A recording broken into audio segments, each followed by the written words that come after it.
Hello and welcome back to SureFire Live. Thanks for joining me tonight. I'm going to start the show typically, I think now without that header. So give time for the audience to build a little bit. Hope you guys are doing well. It's a good week at the Ashbusters home front. We are in the middle of a very early spring cleaning. And tonight, that's what I brought a guest in. He's actually sitting beside me. I've turned the camera and because I don't have two mics here.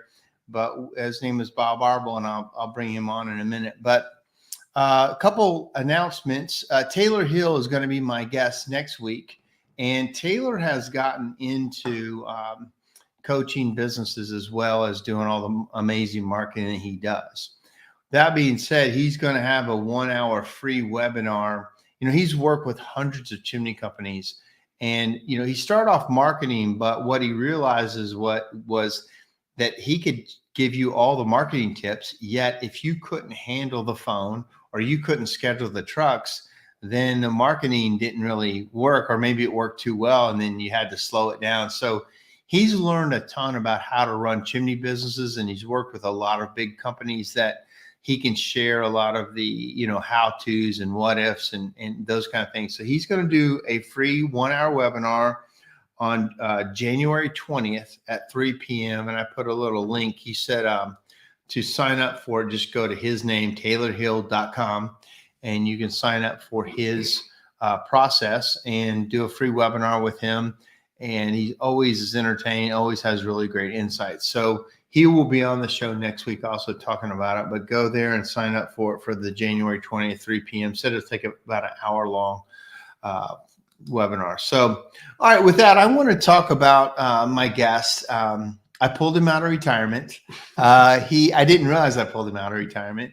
We worked together several years ago when I first got the warehouse I'm in now in the space. It was getting really cluttery really quickly. And because the more space you have, the more it fills up. And as many of you know, good friend of mine, Charlie Quayle, who passed a couple months ago, and Joe Quayle a lot of times is part of one of our guests on here, or one of our visitors. But I met Bob Arble through Charlie Quayle because he was doing this process in his warehouse, and the stuff he was doing was really amazing. And a lot of people now know some of the processes, like the building of carts and morning meetings and waste tracking. That's all lean, and a lot of that came from my guest tonight because he brought it to our industry and we really started focusing on it.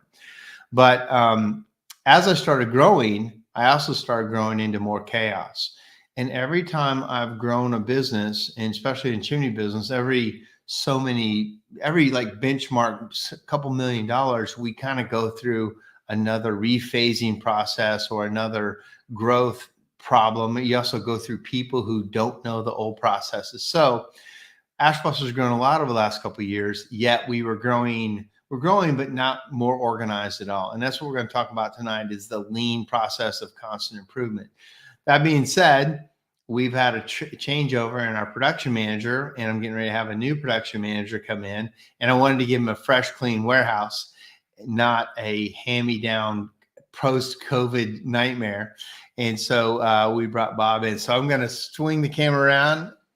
Welcome, hello, Bob. Hey, thanks, Mark. So Bob has been a consultant of mine for a couple of years, and he understands this process called lean, and a lot of people don't know it. Mm-hmm. I might have to lean up here a little bit. So with that being said, let me turn the camera, face you better. So with that, we've got about 8 people online here. I've got a comment. Let me read the comment before we get going. Everybody says hi. Hello, guys. Again, two-way conversation. Bob is an expert in this, but he's all, I accidentally hit the wrong thing here. There we go. But I asked him if he wants more customers, and he said no. So take this information and decide with it what you will. But there's books, there's things to read on. But tell people who you are and then what lean is. And let's see if I can get you a microphone. So I'll give you the short answer to it. We could talk about lean for weeks, but typically lean is just a slang word for continuous improvement. And the word itself actually came from a study that a MIT professor did with the Toyota production systems. So most of the lean concepts are developed by Toyota that they've been using for years and years and years. And a lot of people have adopted some type of lean program to grow continuous improvement in an organization so that they can start to take the waste out of the systems that they have. So Right. it's really geared around processes and systems and metrics and measuring what you're currently doing and making change in your organization and being able to measure that change to see the improvements that you've done. Yeah. So in chimney business, a lot of times we're just busy and we just work, and you kind of grow into a bit of chaos. By the way, Chuck Roydhouse says, "Hey Bob, good to see you." Hey, So Chuck. Chuck is retired too. He's here in Tennessee. He moved from Maryland. He's now a fellow Southerner. He was a Southerner already up there, believe it or not, but he's now in the land of milk and honey. But so with that process, what I've learned is over time, businesses naturally actually grow into complexity and actually naturally grow less efficient and usually more disorganized. Growth doesn't give you organization. It's almost like organization gives you growth. Right. And so can you talk about what if we got new chimney guys here, we got guys, a lot of guys are young, a lot of guys are growing. What are some of the, I don't know why this thing keeps popping up, this banner. Let me turn this banner off. Okay.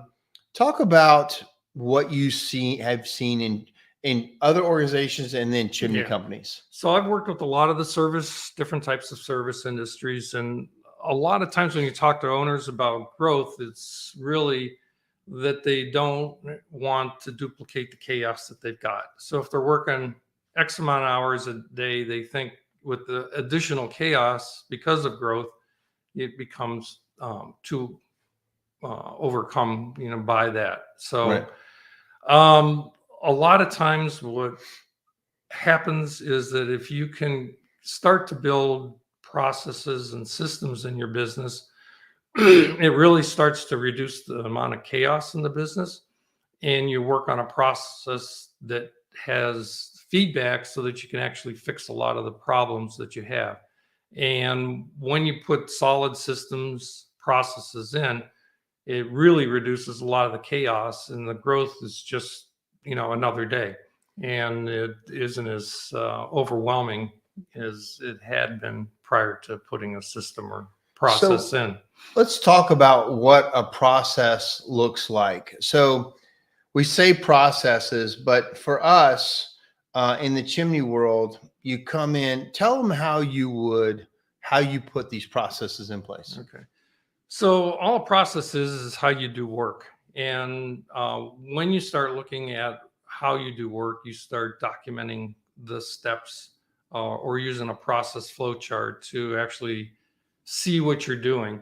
And then once you map out what activities are actually you're doing in this process, then it gives you an opportunity to go back and look at some of the steps in your process to see how lean they are. Right. And then once you have a process put together, then the next step is to get the people in your organization to actually follow the process. And so that's a little harder. They don't just naturally follow the process? No. Oh. So a lot of times it takes a while to get a process established. It's been said that it takes at least 90 days to change a behavior.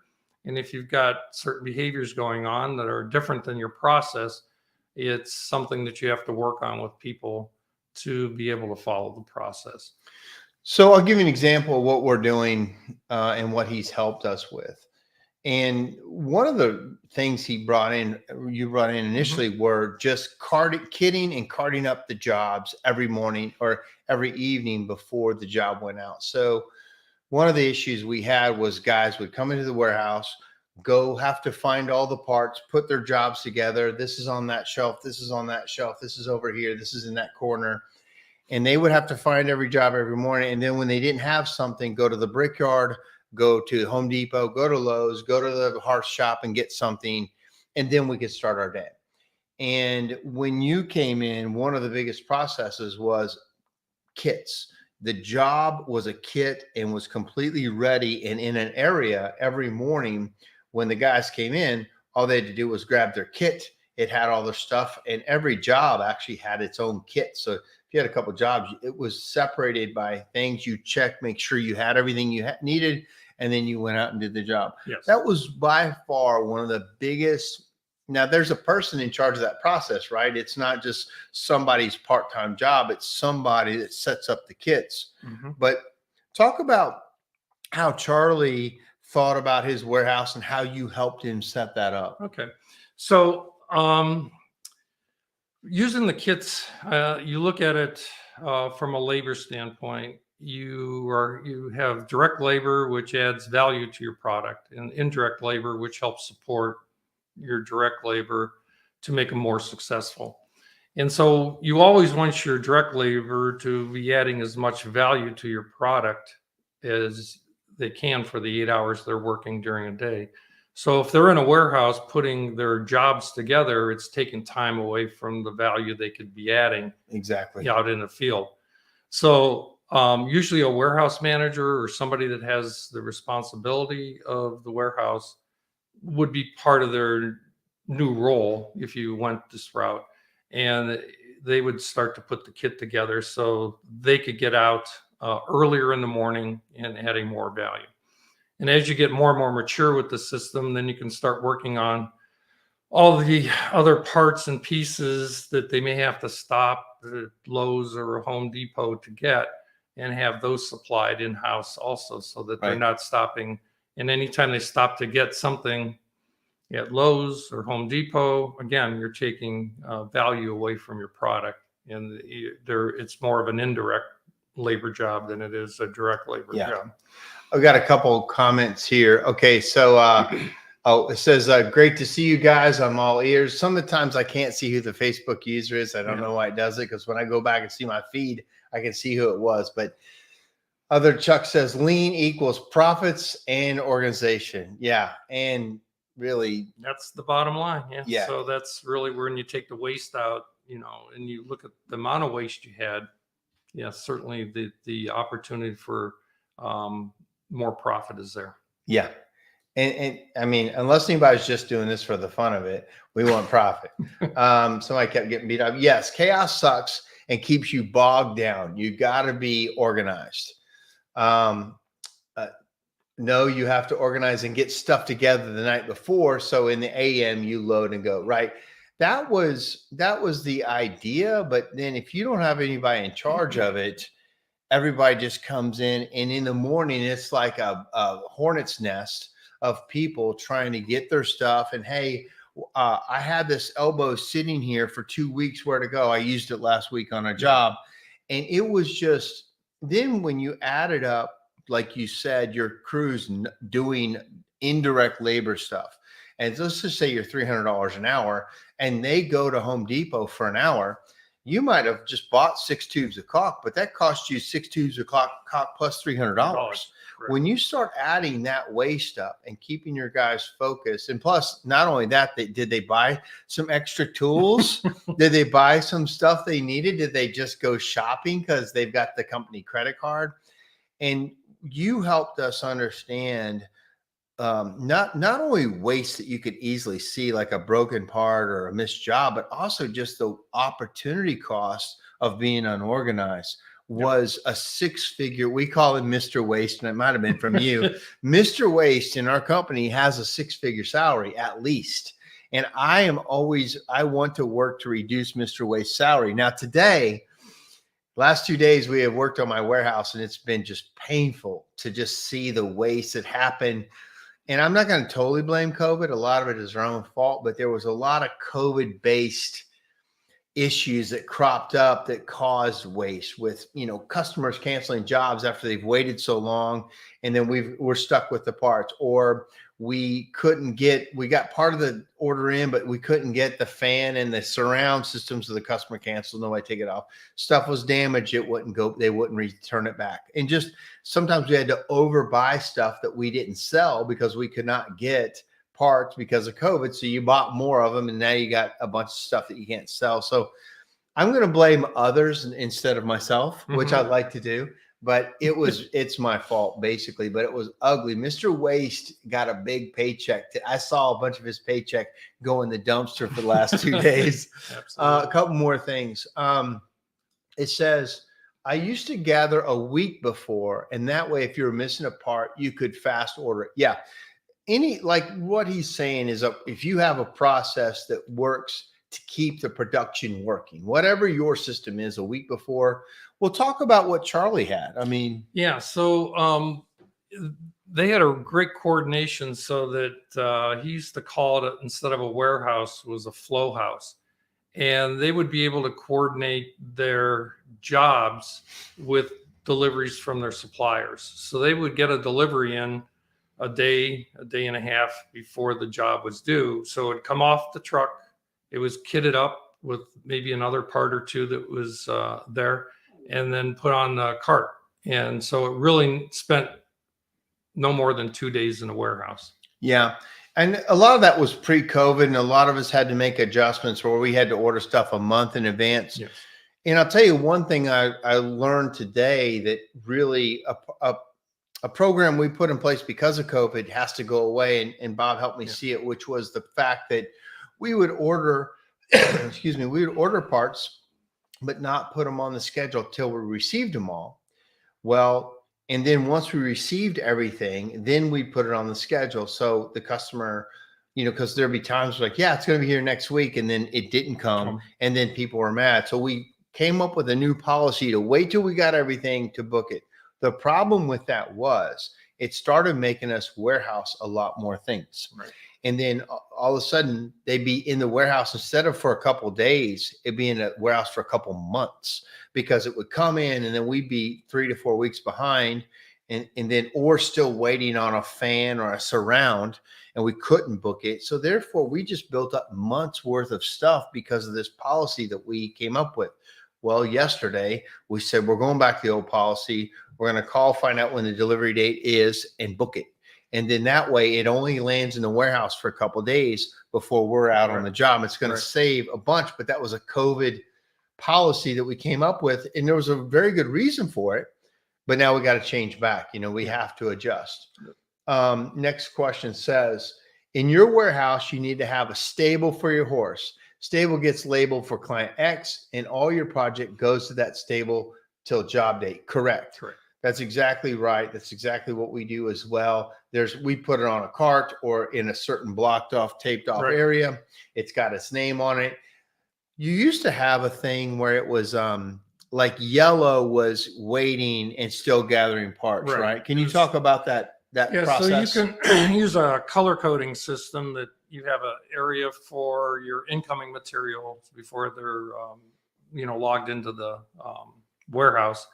And then have a cart in a yellow taped off area on the floor, and that's where you're putting your kit together. And it may be missing one part or several parts. But the idea of the yellow is kind of like a visual management tool where people know that job isn't ready yet.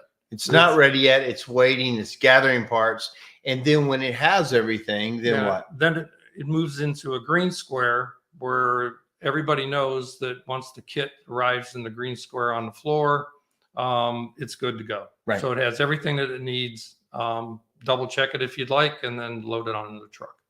For us, we make sure that our policy is that the guys have to double check it, because they would, our production manager would put things on the cart and he would think it was done. The guys would get out on the job and then blame the production manager. For me, that his main job was to get everything on the cart, but the technician going out had to verify with sometimes the final job. Sometimes the job changes after they made the job. They took something off or added something. So it was a double check process. Yep. So we made sure that we had everything going out. Another comment, the miscellaneous stuff kills us. Parts that didn't know they needed until on the job. Been working on it, but any advice, I'm all ears, from Kathleen. What do you say about that? Well, I think that you go back and look at the root cause in the ordering process. and do your corrections there, so that once in a while you should have what we used to call field rescue, where somebody would have to take something out to a job site to complete it. But usually they would work on the whole ordering process. And I've seen some organizations in the service industry and actually in chimney industry that would measure how well their sales department quoted jobs. And what they wanted was 96% correct of all parts being ordered. Yeah. So you can measure that and then work with the individuals that may be missing something until you get the confidence in the ordering process. But it's going back into your system, back into your process, and understand what went wrong. And in your process, if you constantly have this type of problem, you may have to have some type of quality stop, or where somebody would have to check it before it went to the next step. Yeah. Until that got corrected enough so you could remove that from your process.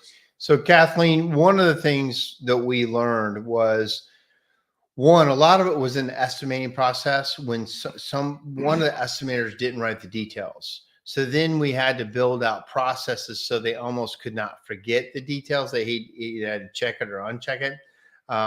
So that was one process.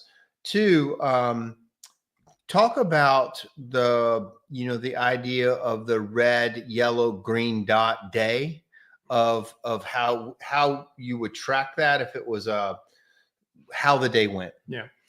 So a lot of times in a morning meeting, a lot of companies are looking for tools that you really don't want to wait to the end of the month to find out how you did financially. So typically a lot of companies start with, and you can modify it depending on your situation, but you can do safety, quality, delivery, and cost.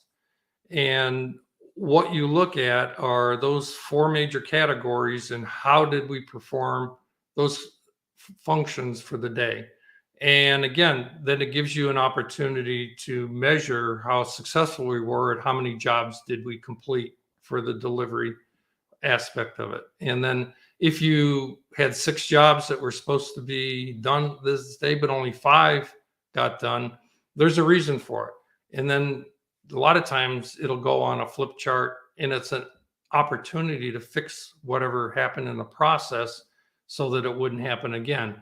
And if you get so the dot system works if you met your goal for the day, then you get a green dot. And then if there was a slight miss, it was a yellow. And if you had a not very good day at all, it was a red. Here's how we categorize that. We call them green days. We love green days. Green days meant all of our trucks went off, all the jobs went off, and it was a perfect day. And that's a money-making day. Then we had the yellow dot days, which means we had a problem, but we overcame it. Like to what she's saying, missing parts, but we ran a part out to him. Missing issues, but he had to go to the Brickyard or Lowe's or whatever. Like it was a problem. It was our fault. We should have caught it, but we didn't, but we overcame it. So that's like a near miss. Then we had orange, which was not our fault. Like we could not have stopped it, which was like a weather issue or something that happened that we could not control. So that shouldn't be very many of them because you can control most of them. And then lastly, a red day, which was a shutdown. Job didn't go off. And then why didn't it go off, which was our fault. Part didn't get in, was ordered wrong, too short, too long, too big, too small. All those, we call them handoffs. So somewhere there was a handoff problem from the estimator to the office to the tech, or tech to the customer. There was some handoff issue that shut that thing down. We went out there to do it, or we couldn't do it. And that is killer in the service-based business. And to his point, we used that dot system and loved hearing that. Then when there was a problem, we have a flip chart that on the meeting days, we now do Monday and Friday. That's a COVID hangover too, because we were every morning. Yeah. And then with warehouse and spacing people out, we moved to 2 days a week. We might have to move back to daily. Yeah. But we said, how did everybody's job go off? And if not, why? What was the waste? What was the problem? How long did we spend on it? Because then we could gauge how much waste we had in a day. It took us an hour off. We lost 8 hours. When you take $300 an hour times 1 or 8 hours, if you put that in a fishbowl in front of everybody, it'd be sickening how much waste there is. So we do that with flip chart. Then what do you do with the flip chart is you gauge the data. I mean, that's your point. If you can't measure it, if you can measure it, then you can fix it. Right. And that's the big component to lean, is that being able to measure from your baseline, where you're starting from, wherever that may be. And then you can start to fix the problems when you know there's a problem in the process or the system that you've used to create it. Right. A couple more questions. What average does Bob see as waste costs? Roydhouse says his observation is 15%. Wow. I've seen companies that had started, it was probably closer to 50%. Wow. And then I've seen that same company come down to 3%. Well, to your point, Chuck, today we went to one of my powder coating operations, which is an assembly line, and we're taking that over and getting ready to move the machine into another, but we've taken it over because there was so much waste. And today, looking at that line, there might be 80% waste. Yeah. There is a hiccup in every step of the line that we have to fix. It could be almost 100% waste or more. And Bob, a lot. Bob also helped me with the way he looks at stuff is just really from an engineering, mechanical, and then also just very physical, what you need to change to fix this. And he immediately came up with 2 ideas that none of us looking at the line had thought of. And it'll be worth, who knows how much in savings. But he also said, man, you got a gold mine here, but a lot of opportunity. That's our word for lots of problems to fix. So Chuck, to your point, I mean, 15% is a rough number. Obviously, the bigger you get, but I can see that. I think I tracked ours probably at the high point of maybe 10%, maybe a little bit more. I want to be around a realistic 2 or 3% because I don't know. There becomes diminishing returns after. So, do you have a number on that or a thought? I think it depends on this company just constantly massaged their processes. Mm-hmm. And so they were able to use the flip chart. And you're talking over probably a 3-year period. So it didn't happen overnight. It was a lot of hard work, but they made significant changes in a lot of things so that they could reduce that waste. Yeah. First, and I think we should talk about the 5S system. Let me talk about, let's get some of these. Same thing we do, right? Let's see. The stable has 3 colored discs: red waiting for major parts on order, yellow missing parts, green is good to go. Excellent. Yeah, that's the system that we found that's really visually, everybody could see it and know what's going on. Years ago, there wasn't a quick step-by-step laminated car. Oh, wasn't there a quick step-by-step laminated card for this process? I think that was your 5S card, wasn't it? I did have some at the beginning. You used to give me those 5S cards. Well, I think you're talking about the 5S laminated card. So can you tell people what 5S is? Yeah, so 5S is kind of the warehouse process that's used to get the warehouse more efficient. Yeah. And it really starts out with sorting, shine, straighten, standardize, and sustain. And I think a lot of people think it's just a cleaning exercise, but there's a lot that actually goes into it. I think for a lot of companies just starting out, it's an opportunity to put a process in place. And the key component to that is that you're getting people to understand how to follow a process, and there's some accountability that goes with it. And then also the major component of it is that the sustain part of it, and that's with an audit. And again, like a lot of other lean tools, you're measuring your performance on a biweekly basis. How is the warehouse after we did the workshop, has it improved? And you can actually chart. There's a number system that's graded, and you can chart, how your warehouse is performing. And you should have your score should increase over time so that there's a nice gentle slope of getting better. Yeah. So the first time Bob came to our warehouse many years ago, he did an audit, and we were kind of proud and kind of ego filled, and we knew it wasn't good, but I remember it's 0 to 100, right? Right. Yeah. And our first audit when he first came in was 11, and then 11 on a 1 to 100, and then we worked for days to organize it. And we felt really good about it, and I think your audit is like a 40 50 at best, and we're like, what? This is awesome. But then when you think of Toyota and all their stuff, and you could eat off the floor, like there's levels that we would never achieve necessarily, but and I'm interested to see our audit this year because it's worse, I'm sure. Hopefully tomorrow we're going to wrap up a 3-day process, but it became, the other thing too, is became I didn't want just a couple people to do this. I wanted the whole company to do it. So I literally shut the company down, and we're all learning from Bob, and we're all learning. This is a team effort to get everything back to the lean process and then to own it. What we've never been good at lean is we're good at getting it to a place and maintaining it, but we weren't ever good at the constant improvement and sustaining it and making it better. So we were always here and then kind of going down and down and down till we're back to where we started. And a lot of the people that are with me never went through this training. I think the last time we went through it was 2016. But a lot of the industry knows this. Some don't. And that's why I brought him back around, because you may know it, but are you doing it? And I know for me, I know it, but we weren't doing it. So I needed some Bob Arble time in my company. A couple more comments. $1 million company could be losing $150K a year or 10%. That's easy. I agree, Chuck, that is totally a number that is real. That's not a made up number. Somebody's getting booted again. Whoever's getting booted, I wonder if you don't mind telling me what channel you're coming in on, which Facebook. It looks like you're on Facebook, but which Facebook channel are you coming in? I'll have to check that. I don't know why that's happening. Scores, sell, confirm, order, receive, envelope.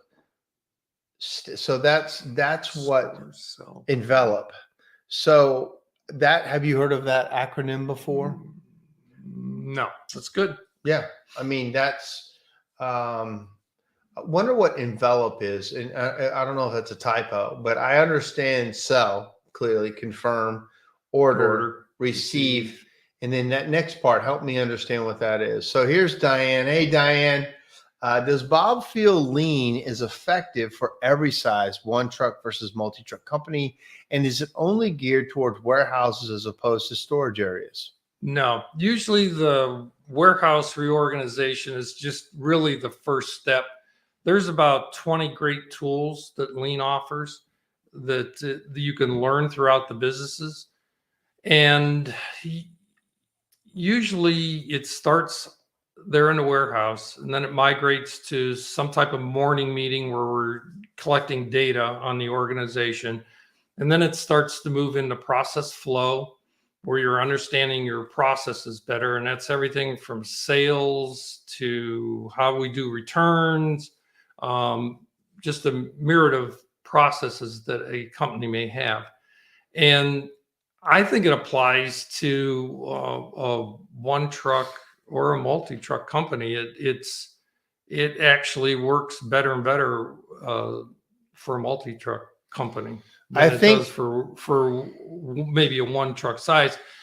But I think even with a one truck company, this is my thoughts, is that you do have to do some type of continuous improvement. I mean, to get waste out of your system, because if you're not growing, the only other opportunity increase profit is to raise your prices. And it comes to a point where, how competitive are you? So you have to take a look at, how can I do things more efficiently so that I can not have to rely on price increases to increase profit. As you learn the lean process, and maybe you talk about some books and some things you can read and listen to, but once you see it in your life, even no matter if you look at your closet, how you put your food together in the refrigerator, Or you make and coffee in the how morning. you make coffee, and to your point, talk about your gardening and how you use Yeah. lean in gardening. Well, one of the things that, when I first learned it, and this was, many, many years ago, was that the coffee machine was on one side of the counter, the coffee was over here, go get the water. So I set everything up so I didn't have to move. Right. So it was right at the cabinet. I could grab the cup, the coffee machine's there. I could clean it, take the filter out, put the water in, grind the beans, put it all in one. I didn't even have to move one step. So that just shows that you can do with any type of work process some efficiency. And you can even take, the other day I do a lot of gardening, and in North Carolina, the nights you do get a freeze, so I have to use row covers on it. So I was out there the other day figuring how fewer steps could I take to put all these row covers on everything so that the plants wouldn't freeze. So I think once you start to use it, you start to get what they call a lean mindset. And you look at a lot of things in your life in terms of, how can I make that a little bit better so that I'm not experiencing waste, or just making it easier for me on a day-to-day basis. So here's my problem as a business owner is that a lot of this makes sense to us business owners, and you're like, oh yeah, of course, you think that way. But guess what? Your employees don't. They don't necessarily think the same way you do. And therefore, if you don't train them and teach them how you think as a company, they therefore will go back to their method. And then, as you know, everybody has different methods. You get total chaos. Yeah. And that's what I've noticed. I'm like, well, can't everybody see the lean, the better way to do this? And then I walked into my office the other day, and I'm like, I can't wait till Bob gets here to work on the lean. They're like, what do you mean? Everything's clean. Everything looks good. And I could see the process issues. I could see all the things because I have a lean mindset and they haven't gone through the training.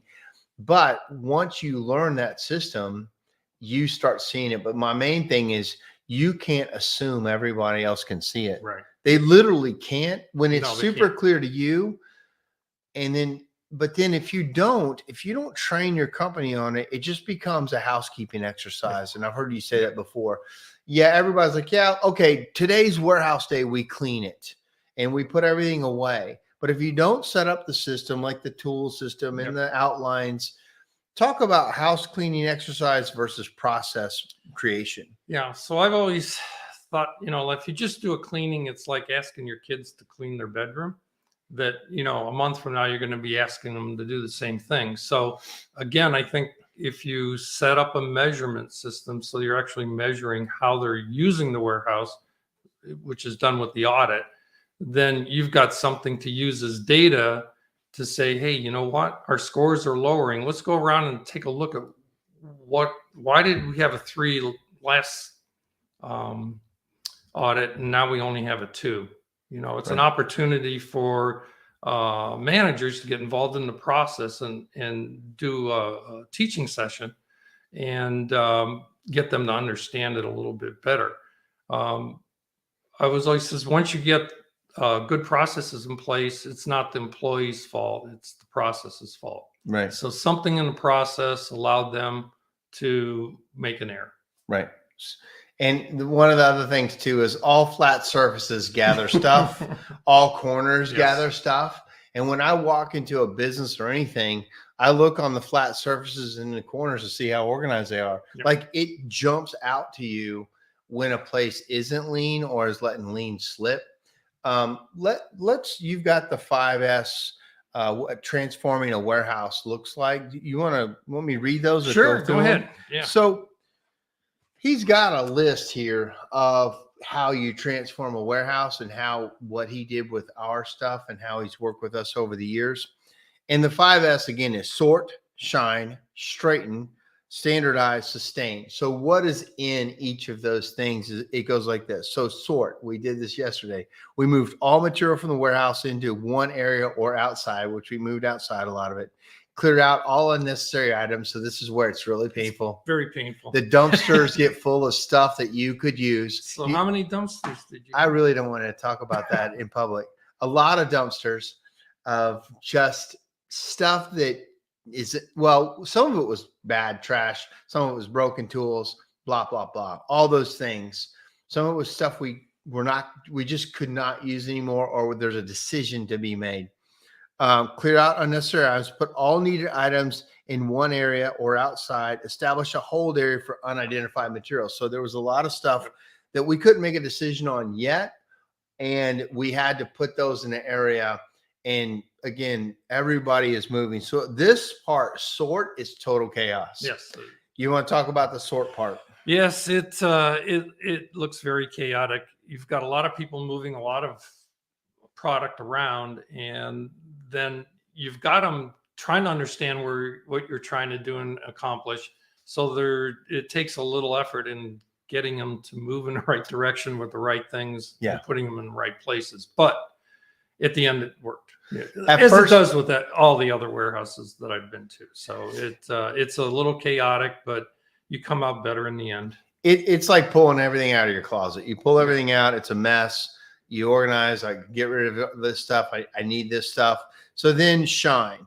The next step after we sort it is basically to wipe it off. And then it says clean materials, tools before we place them in the warehouse. Make cleaning an everyday activity. That'll be Warehouse Wednesday for us. And then use cleaning as a visual inspection. So in this, we also did this in our vans, where we have this 5-step thing. Is everything off the dash and out of the cab? Is everything up off the floor in the van? There's 5 steps in our van checklist that one of our guys walks through the vans every morning and checks. And then if not, we have a process for dealing with that. But the shine part, that's pretty self-explanatory. If we're keeping it, let's make it look good, put it back on the shelf. So here's the process we're in now. Straighten. Establish an optimum material flow with everything in the warehouse in the most logical and efficient location. That can be a process in itself. Yes. Arrange both materials and tools. So let's talk about the straighten process. So the straighten process is where you're trying to figure out what is the best location for the product. So the things to use on a daily basis, you want to get them so that they're readily accessible. So you're not climbing up on shelves and that.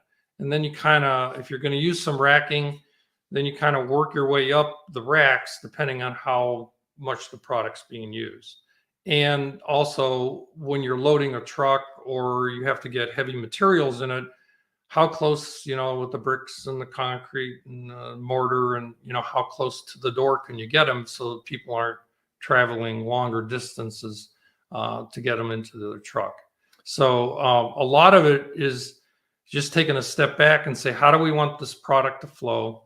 It comes in yours, comes in the back door. There's a rack that we're going to use to put the product in while it's being kitted up. So the kits are right next to the racks, and then the kit gets put together and then it goes out to the side door. So there's a flow to how the product comes into the warehouse and how it exits the warehouse. There's also, a thought process of high rent districts. And I remember you brought that into my mindset, where close to the door, close to certain things are the high rent districts. So those better be the things that you use all the time, that are easy in and out, or are very heavy or messy, that have to not be drugged through the house, or just through the warehouse. And you think of what is the most valuable space in a place, and then you kind of move from there. And then as it moves back and gets higher, it's less and less valuable. Yet that's where you decide, because stuff gets high and in the back, it tends to just be junk. If you notice what happens, it just becomes junk up and high, and you forget about it. And then you ordered it. You had some, but you ordered another new one, and then you've got 5 of them. But like, how long has that mismeasured chase cover been sitting there? Yeah, exactly. With, because the job canceled or whatever. So that process needs to, and the other thing to me is, turning all the labels forward, keeping everything clean looking, having everything labeled even up high. So anybody standing on the ground visually can know what everything is. There should not be anything inside a box or behind a wall or up in a balcony that nobody knows and can easily identify what we have. That is an easy thing to happen. So everybody's like, yeah, we'll just put it up there. And then it's forgotten about. And you open up a box or something, oh, I've been looking for this. Or, oh, I didn't know we had 2,000 pins, which happened to me. Oh, there's these 2,000 pins. Let's see. We got, let's see, a couple more questions. Oh, Yvette. So I'm sorry you're having a problem, Yvette. Hi, Mark. It's you that is my own acronym.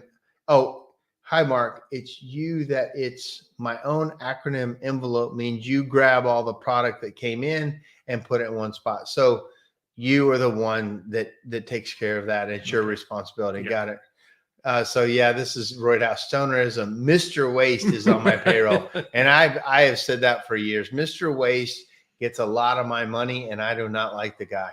I'm trying to fire him every day and I'm terrible at it. In fact, I think I'm giving him raises with COVID. Envelope is to gather together and put in an envelope. Scores is my own acronym. I've been 10 years ago to go for a morning meeting on. Gotcha. Great.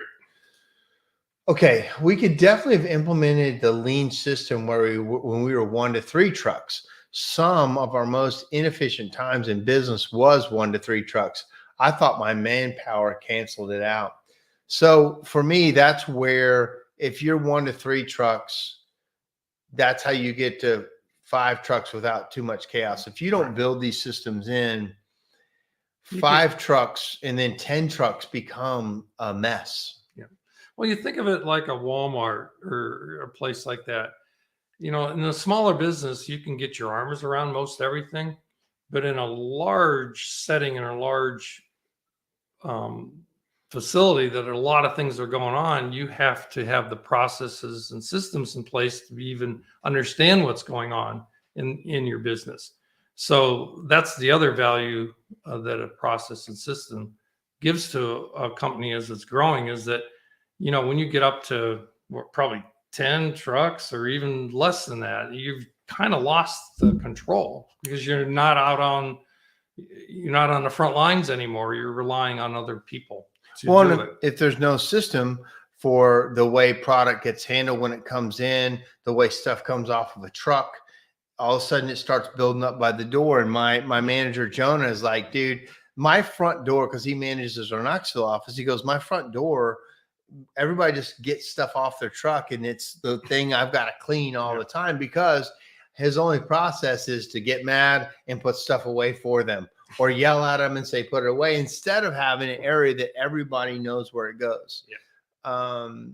All right. So let me see if I got some more comments. Yeah, several comments. Thank you guys for all the comments. Good comments tonight. So I think she did. So talk about the importance of the purge. Do you know Bart Ogden? No. Oh, Bart's a great guy. He's one of the most organized guys I know. So, but I have a feeling the purge is internal because it's your money you spent. It's still a good part. So talk about the purge. Yeah. So, the way I look at a warehouse is that, depending on what business it is in service industry or whatever, is that you're not warehouse managers, you're chimney sweeps. And so managing a warehouse and having a lot of bits is just the strain on your organization. So when you can cut the inventory that you have, and sometimes you do have to purge. I know there's some savings of a part that came back from the field that was already paid for, but you want to use it somewhere else. But again, as those parts collect on a shelf, you're managing bits, and that's not your core business, is managing bits. It's doing chimney sweeps. So the purge is super hard for the owner. It's super hard because I just see the money going out. Yeah. But the other thing is everybody else does too. And they all see how they contributed to the waste. So, you know, that to me, that's one thing. But there's another way to purge daily, which is rough too. And so I'll tell you, a great system. What we set up for the daily purge, which is rough, is on our shelves. when we do it right, there's a maximum and a minimum. So let's just say you have 6-inch elbows on the shelf and you say, we need 4 of them and we reorder when there's 2. But if there's a 5th one, it doesn't go on the shelf again. When we say 4 is all we need, when the 5th one is ordered wrong, or there's too many feet of liner, or there's extra piece of pipe, and we already have that pipe on with that many, it gets, even though it's perfectly fine, it gets crushed and recycled. Now and that's rough, but before we do it, we bring it in front of the crews on a cart and say, this is from yesterday. This is because we mismeasured this or that, or didn't use this, and it costs this much money. Smash. And then we have other ways to have people accountable. But that is a very real, pretty powerful. Oh, chase cover, wrong size, can't do anything with it. Smash, recycle. Everybody sees what it looks like to waste, and they see the real dollars that it costs. Because here's the other problem.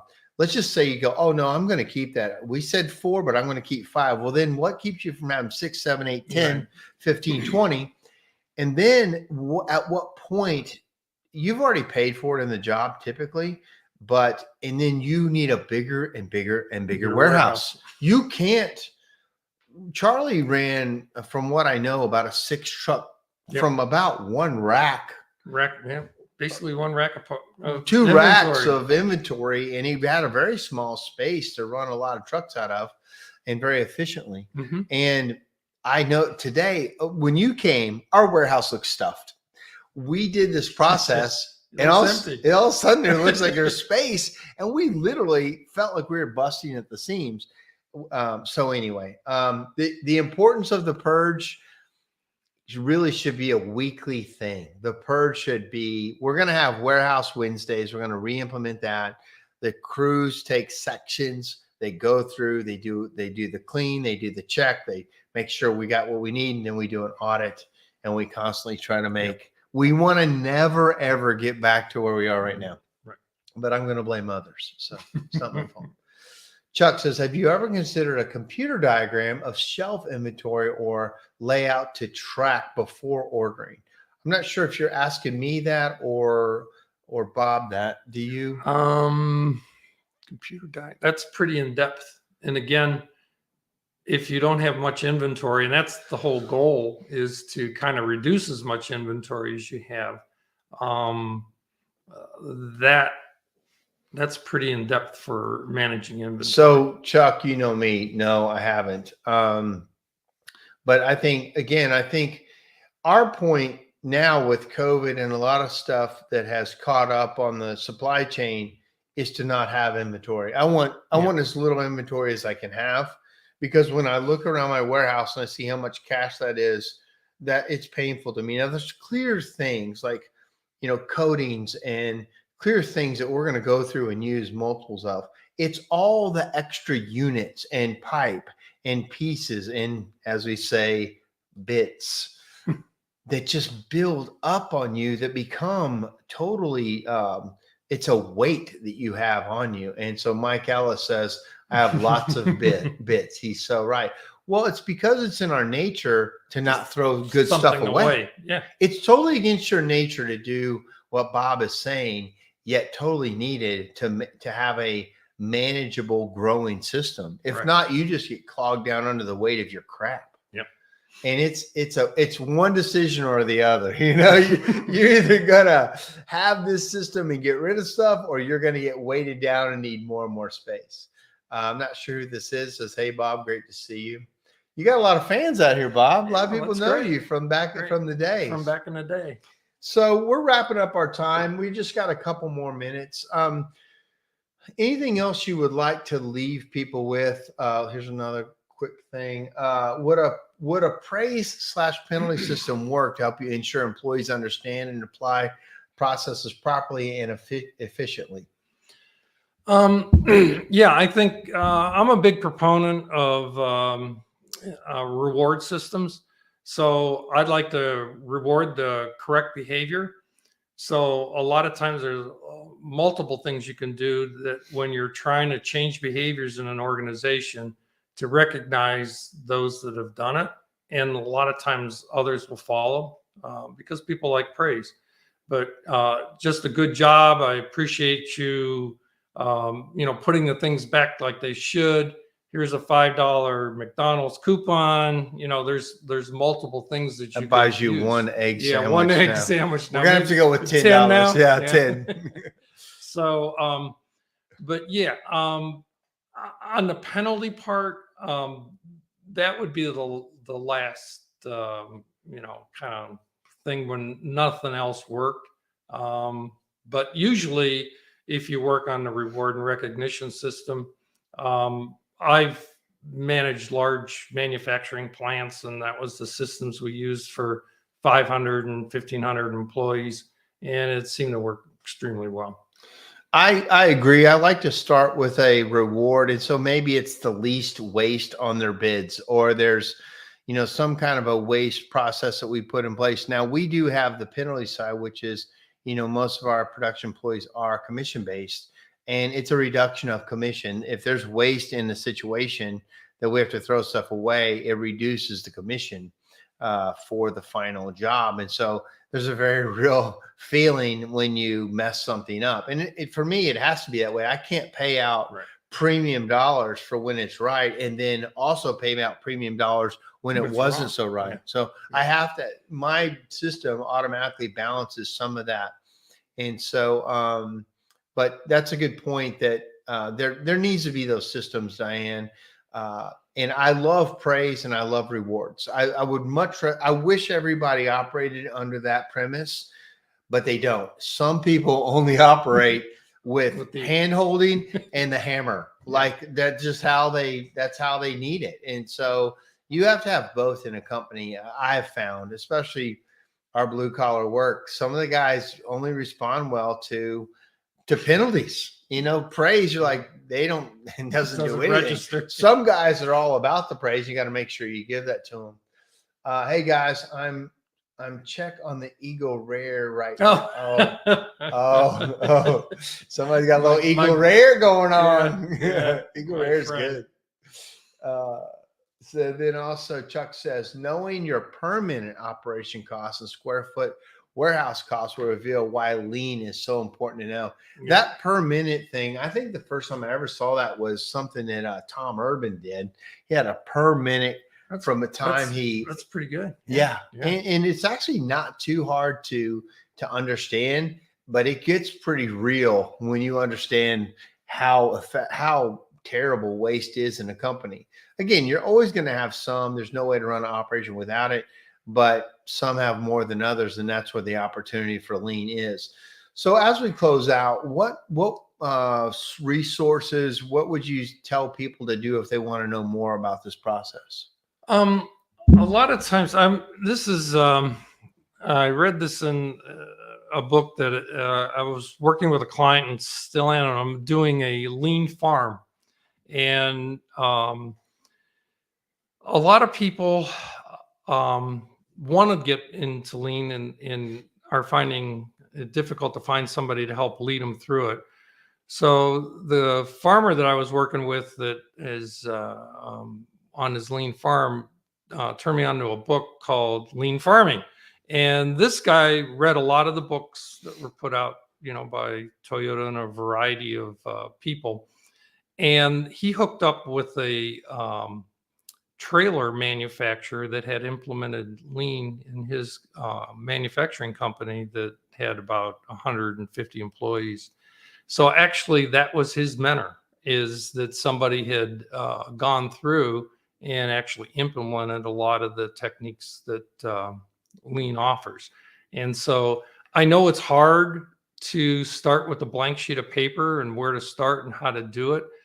But if you can find a mentor in another business, it's so transferable. There's not that much difference in lean and making automotive parts as it is running a service business. Yeah. There's a lot of parallels to it all, and they all apply really, really well. So if you can find somebody in your neck of the woods that's done it, and I know a lot of the associations and whatnot that maybe these people belong to, I know like in construction, they have a lean construction group that works on it. So there should be somebody in your area, hopefully, that is prescribing to it. So There is, you I can was do going it. to look it up. There is a book on lean that I read early on. Let's see if I can find it. It was like Lean Quick or Lean Lean Thinking. Here it is. James P. Womack. And then Yeah, he was the it's one who called wrote, Lean Thinking. Is that who? yeah, he's the one who started the whole lean Right. concept with the machine that changed the world. Okay, yeah, Yeah. James P. Womack and Daniel T. Jones. And this is a good starting point about to understand really this process. And to me, once you see it, you start seeing it. I went to visit a manufacturer for gas logs in Kentucky, and I looked around. I saw lean everywhere, and he's like, he was in I don't know if he's impressed, but he liked that I saw it. He goes, "We work on lean every day." And this company makes almost all the gas logs for everybody that you buy from, and they're inside other people's direct fit units and all that. And he has a system that is so amazing. Like every log set is actually hand painted. And as the log set comes up, a big tutorial pops up on how to paint it on a screen right in front of them. So they can do, they can do one log or 1,000 logs at a time. And every single time that log comes through, a tutorial pops up with a video. They got a full-time video person in there categorizing, videoing, making their processes, and it immediately goes up. And it was just impressive. Now, he's been doing lean for 20 years. They are so into it, but they are the manufacturer for that. And the reason they're that is because they are so efficient. He said, all these, delays in, the COVID and all the supply chain. He said, it's not me. It's never the guy, never the logs. It's everybody else, but I have got my stuff together. And he really did. It was impressive. He's in Lexington. It's Everburn as a company. But all right, guys. Well, thank you for a great night. Thank you, Bob. Yeah, thanks. Thank you for having me. For being here. I think we have to talk about why some guys don't take praise well sometimes. Yeah. All right, guys, that's our time. Thank you, Bob. Okay. We're going to be back next week with Taylor Hill. He's going to be our guest. Going to talk about better ways to run your service company. Should be great. So thanks again. Good night, guys. Good night. Talk to you soon.